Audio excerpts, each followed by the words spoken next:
the arrival of a second fighting machine drove us from our peephole into the scullery, for we feared that from his elevation the Martian might see down upon us behind our barrier. At a later date, we began to feel less in danger of their eyes, for to an eye in the dazzle of the sunlight outside our refuge must have been blank blackness. But at first, the slightest suggestion of approach drove us into the scullery in heart-throbbing retreat. Yet terrible as was the danger we incurred, the attraction of peeping was for both of us irresistible. And I recall now with a sort of wonder that, in spite of the infinite danger in which we were between starvation and a still more terrible death, we could yet struggle bitterly for that horrible privilege of sight. We would race across the kitchen in a grotesque way between eagerness and the dread of making a noise, and strike each other and thrust and kick within a few inches of exposure.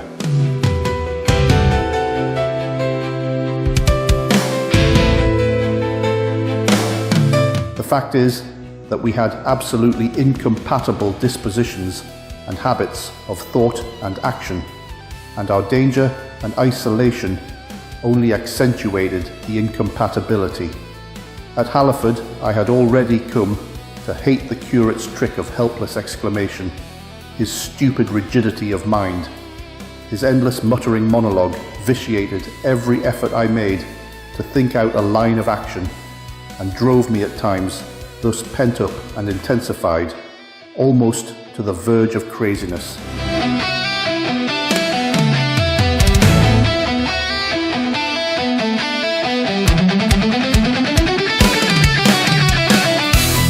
He was as lacking in restraint as a silly woman. He would weep for hours together, and I verily believe that to the very end, this spoiled child of life thought his weak tears in some way efficacious, and I would sit in the darkness unable to keep my mind off him by reason of his importunities. He ate more than I did, and it was in vain I pointed out that our only chance of life was to stop in the house until the Martians had done with their pit, that in that long patience a time might presently come when we should need food.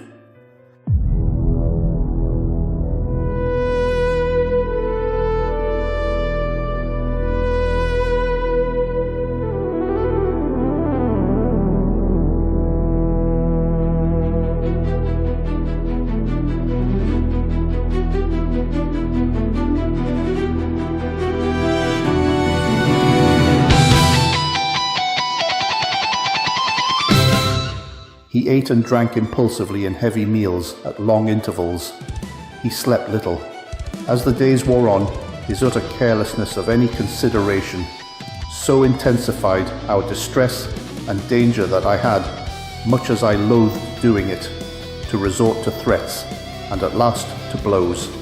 That brought him to reason for a time, but he was one of those weak creatures, void of pride, timorous, anemic, hateful souls, full of shifty cunning, who face neither God nor man, who face not even themselves. It is disagreeable for me to recall and write these things, but I set them down that my story may lack nothing.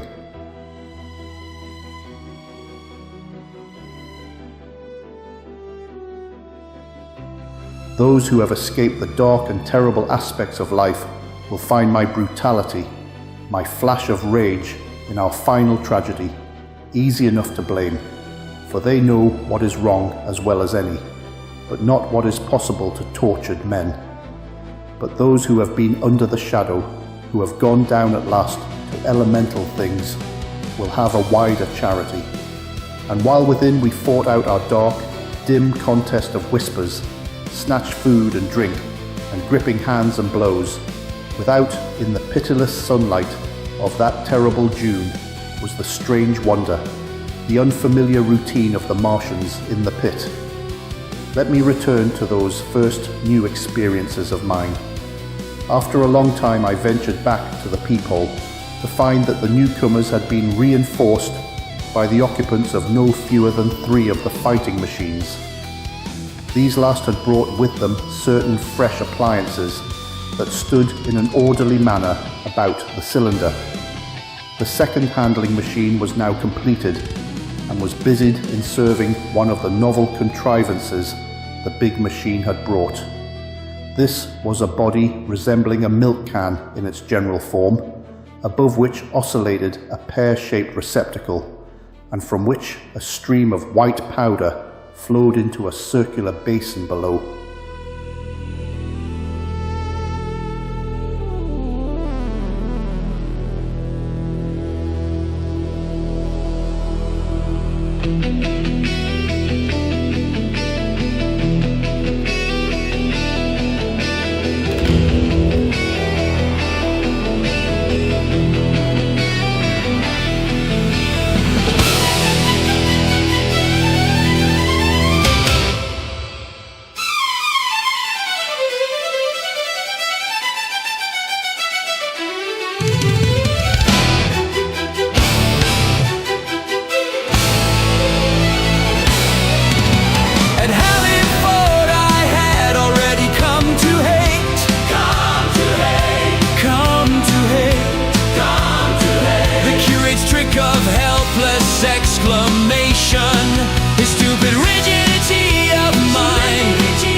Almost to the verge of craziness. He would weep for hours together, like a spoiled child with weak tears. He ate more than I did. In vain I pointed out that our only chance of life was to stop in the house until the Martians were done with their pit. At Halliford I had already come to hate, come to hate, come to hate, come to hate. The curate's trick of helpless exclamation, his stupid rigidity of mind, his endless muttering monologue, thus pent up and intensified, almost to the verge of craziness.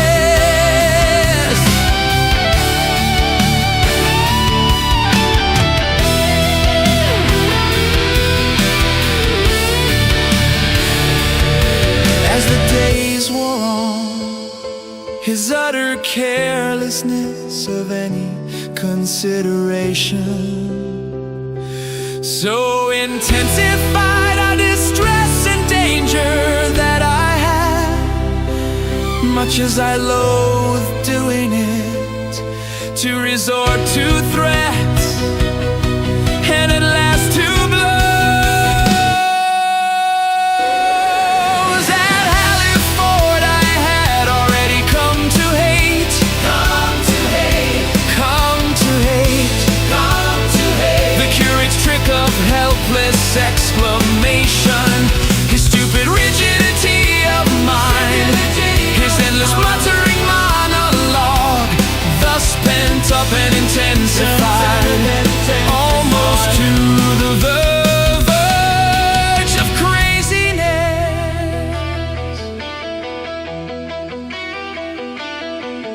And while within we fought out our dark, dim contest of whispers, snatched food and drink, and gripping hands and blows, in the pitiless sunlight of that terrible June, the unfamiliar routine of the Martians in the pit. After a long time, I ventured back to the peephole.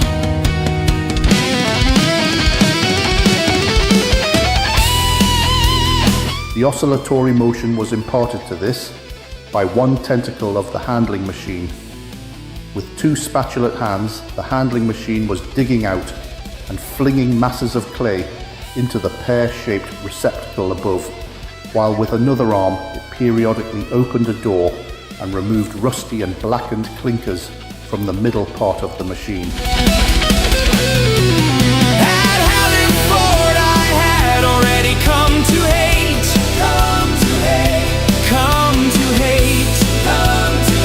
The curate's trick of helpless exclamation, his stupid rigidity of mind, his endless muttering monologue, thus pent up and intensified, almost to the verge of craziness, of craziness.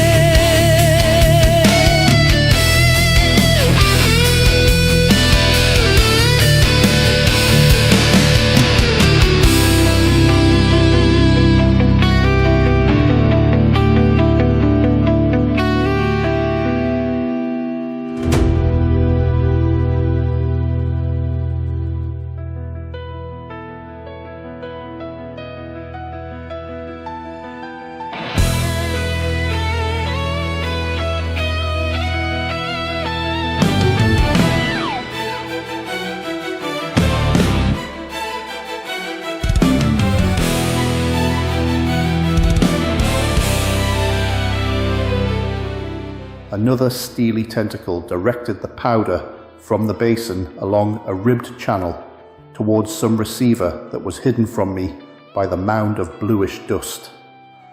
From this unseen receiver, a little thread of green smoke rose vertically into the quiet air. As I looked, the handling machine, with a faint and musical clinking, extended telescopic fashion, a tentacle that had been a moment before a mere blunt projection, until its end was hidden behind the mound of clay.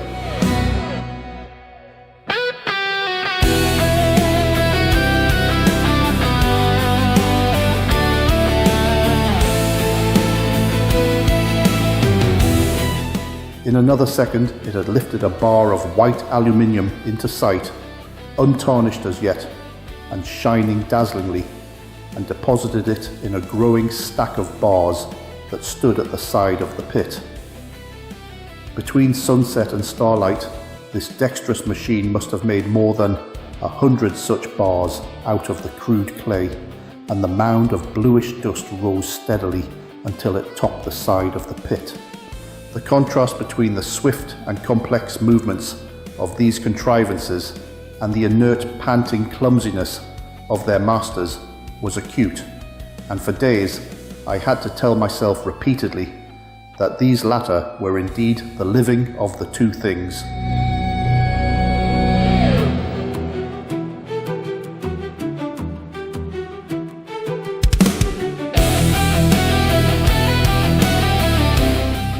The curate had possession of the slit when the first men were brought to the pit.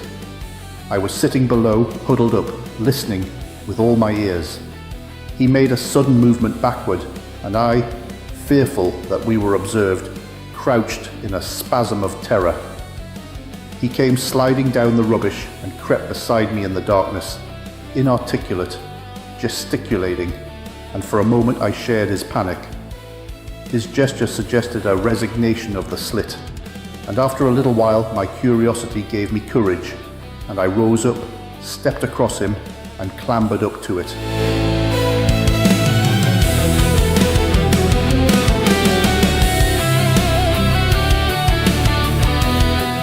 At first, I could see no reason for his frantic behavior. The twilight had now come, the stars were little and faint, but the pit was illuminated by the flickering green fire that came from the aluminium making.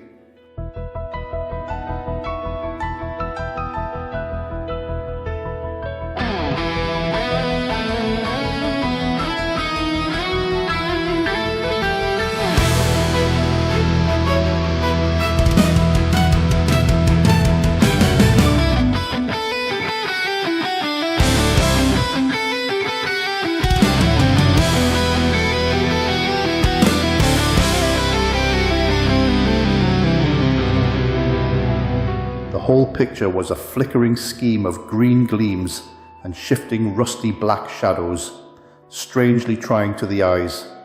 Over and through it all went the bats, heeding it not at all. The sprawling Martians were no longer to be seen. The mound of blue-green powder had risen to cover them from sight, and a fighting machine, with its legs contracted, crumpled, and abbreviated, stood across the corner of the pit.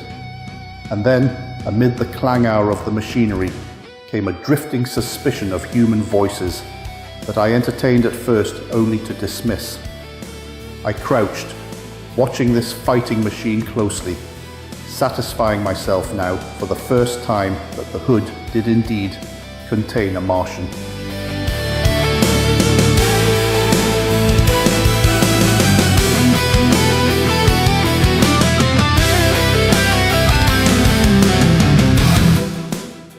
As the green flames lifted, I could see the oily gleam of his integument and the brightness of his eyes. And suddenly I heard a yell and saw a long tentacle reaching over the shoulder of the machine to the little cage that hunched upon its back. Then something struggling violently, was lifted high against the sky, a black, vague enigma against the starlight. And as this black object came down again, I saw by the green brightness that it was a man. For an instant he was clearly visible. He was a stout, ruddy, middle-aged man, well-dressed. 3 days before he must have been walking the world, a man of considerable consequence. I could see his staring eyes and gleams of light on his studs and watch chain. He vanished behind the mound, and for a moment there was silence. And then began a shrieking and a sustained and cheerful hooting from the Martians. I slid down the rubbish, struggled to my feet, clapped my hands over my ears, and bolted into the scullery. The curate, who had been crouching silently with his arms over his head, looked up as I passed, cried out quite loudly at my desertion of him, and came running after me.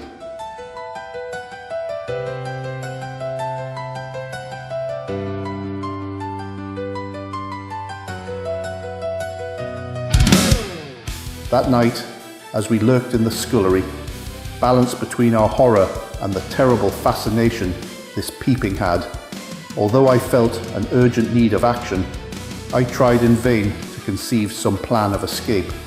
But afterwards, during the second day, I was able to consider our position with great clearness.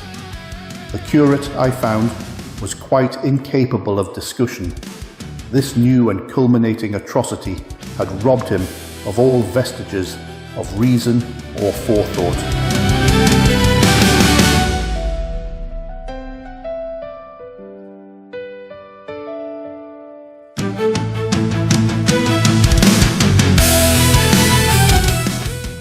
Practically he had already sunk to the level of an animal. But as the saying goes, I gripped myself with both hands. It grew upon my mind, once I could face the facts, that terrible as our position was, there was as yet no justification for absolute despair.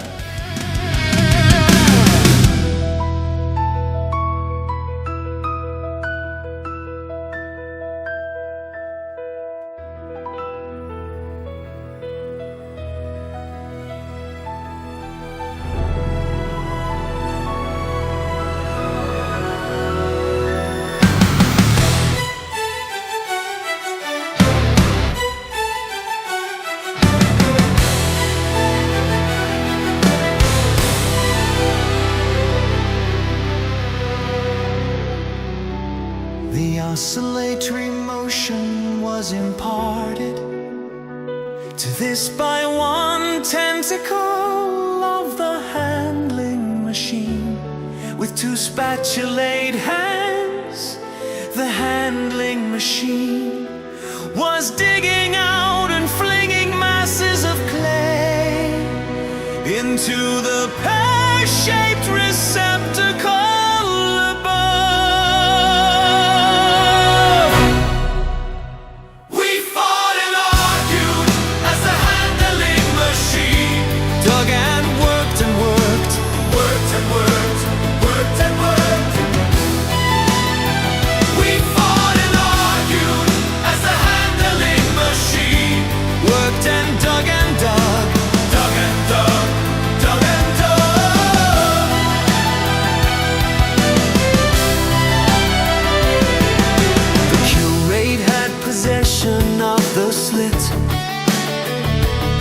When the first men were brought to the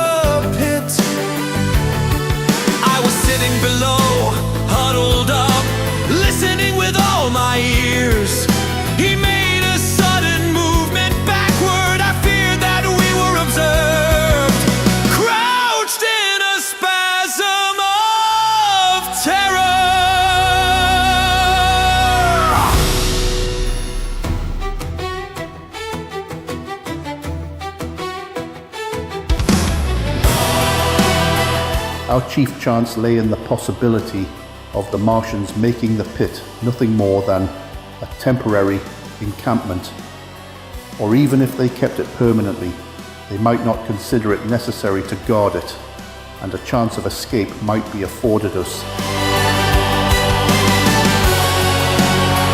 We fought and argued as the handling machine dug and worked and worked, worked and worked, worked and worked. We fought and argued as the handling machine worked and dug and dug, dug and dug, dug and dug.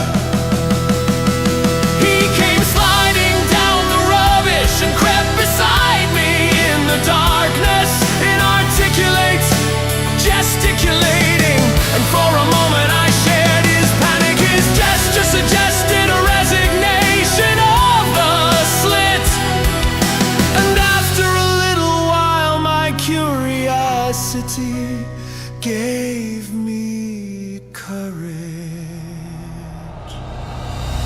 We fought and argued as the handling machine dug and worked and worked, worked and worked, worked and worked. We fought and argued as the handling machine worked and dug and dug, dug and dug, dug and dug.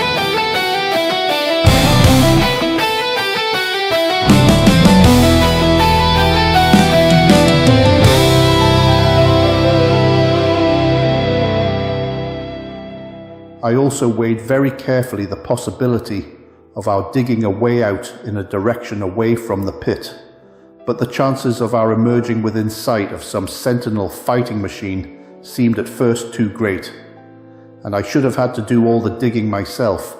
The curate would certainly have failed me. It was on the third day, if my memory serves me right, that I saw the lad killed.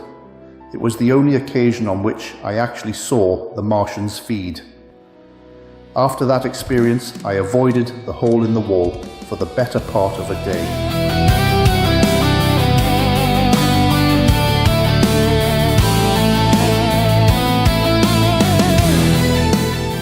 I went into the scullery, removed the door, and spent some hours digging with my hatchet as silently as possible. But when I had made a hole about a couple of feet deep, the loose earth collapsed noisily, and I did not dare continue. I lost heart and laid down on the scullery floor for a long time, having no spirit even to move. And after that, I abandoned altogether the idea of escaping by excavation.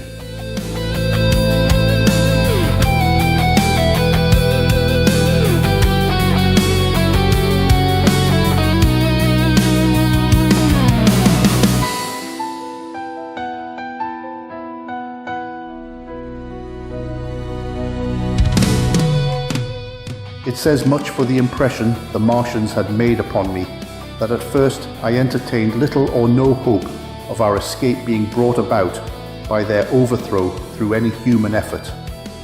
But on the fourth or fifth night I heard a sound like heavy guns. It was very late in the night, and the moon was shining brightly.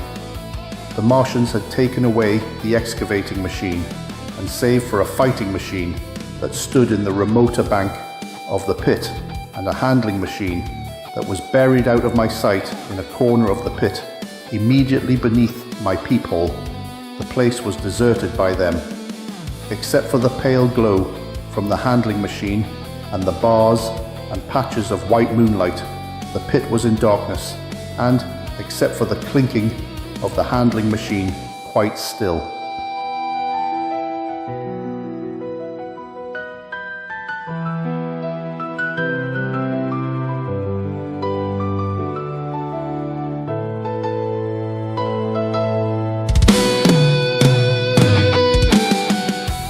That night was a beautiful serenity.